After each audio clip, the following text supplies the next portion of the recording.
To features pink and one too many, maybe one too many border closures, at least for Gladys Berejiklian, the New South Wales Premier. She has spoken of the embarrassment that she sees as what has been the ongoing state border closures while she was addressing the Australian Financial Review Business Summit.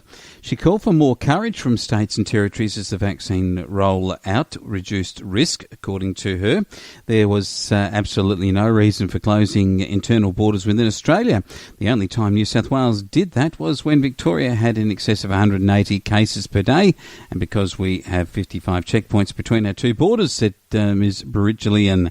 On the notion that there might be a case here and there, it is a complete overreaction, so I think we just need to accept now that at the end of 3 weeks of the vaccination, all the high-risk people have been vaccinated and our risk has reduced. So that's a report in Sky News, and I have to say, we were given so much misinformation about how important border closures were, how we had to lock out this deadly virus and so on. We know that now for a number of months there hasn't been any additional deaths in Australia.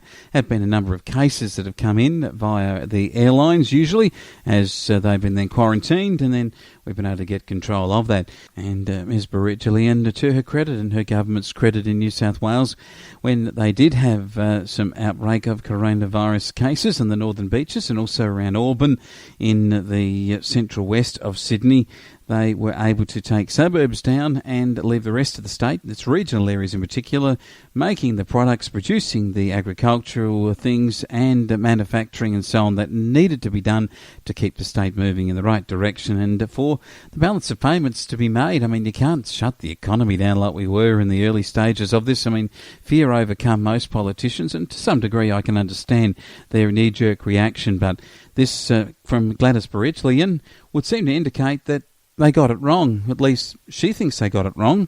And I suspect that Stephen Marshall in South Australia, who is of the same political persuasion of what is effectively the centrist the Liberal Party, I suspect that he should admit too that his border closures, the minute anything happens anywhere else in Australia, let's close the border down, let's have a permit to get back in, let's quarantine everyone for 14 days, even when there's no evidence of areas where people have been that they should be quarantined, and these sectors that have now been created where you've got, say, a greater Melbourne being sectored out from, say, the regional part of Victoria, these zones or green or colour zones that Victoria created seem to have at least softened the approach of the Stephen Marshalls of the world.